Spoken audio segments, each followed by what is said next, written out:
ዛሬ በኦልድ ትራፎርድ ዙሪያ ያሉ እጅግ በጣም ሚስጥራዊና ድንገተኛ መረጃዎችን ይዘንላችሁ ቀርበናል። በዋናነት የዩናይትድ በዌስትሃም ኮከብ ማቲያስ ፈርናንዴዝ ዝውውር ላይ የገጠመውን ያልተጠበቀ ውድቀትና የገንዘብ እቅድ ለውጥ፣ ሌላው በማርኮስ ራሽፎርድና በኮቢ ማይኖ ዙሪያ ከዓለም ዋንጫ የወጡ አዳዲስ መገለጫዎች፣ እንዲሁም ክለቡ ለክንፍ መስመር ጥቃት ያዘጋጃቸው አዲስ አስገራሚ ኢላማ።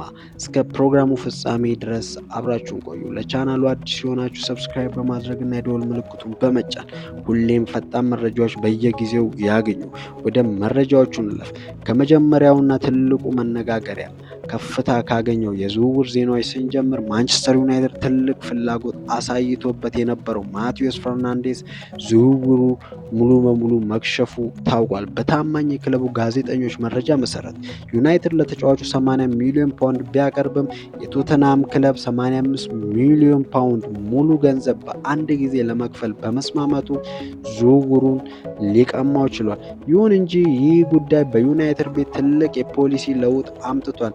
የኢኒዮስ የስፖርት መሪዎች ለተጫዋቾች ከመጠን በላይ ያለ አግባብ ላለመክፈል የወሰኑትን ጠንካራ አቋም በተግባርም አሳይቷል። አሁን ላይ ክለቡ ከዚህ ውድቀት በኋላ የተረፈውን በጀት ይዞ ወደ ሌሎች አማራጮች ፊቱንም አዙሯል። ወደ ዓለም ዋንጫ መረጃዎች ስንሻገር በእንግሊዝ ብሔራዊ ቡድን ስብስብ ውስጥ የሚገኙት የዩናይትድ ተጫዋቾች ጉዳይ የብዙዎችን ትኩረት ስቧል። ማርከስ ራሽፎርድ በአሁኑ ወቅት ከእንግሊዝ ብሔራዊ ቡድን ጋር በዓለም ዋንጫ ላይ የሚገኝ ሲሆን ስለ ወደፊት ቆይታው ለዩናይትድ ግልጽ መልእክት አስተላልፏል።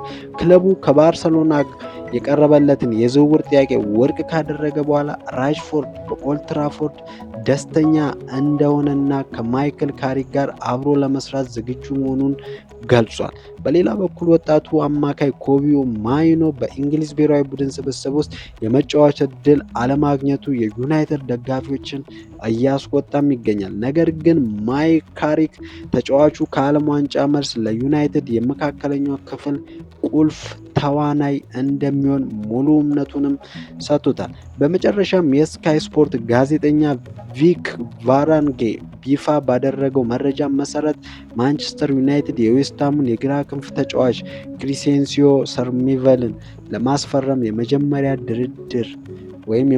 ደረጃ ድርድር ጀምሯል። ዩናይትድ በግራ ክንፍ ጥቃቱ ላይ ተጨማሪ ጥንካሬ ለመጨመር ሰመርቪልን እንደ ዋና አማራጭ መርጦታል። ከኒውዚላንድ ከዓለም ዋንጫ መሰናበቷን ተከትሎ የዚህ ተጫዋች ዝውውር በሚቀጥሉት ጥቂት ሳምንታት ውስጥ እልባት ያገኛል ተብሎም ይጠበቃል።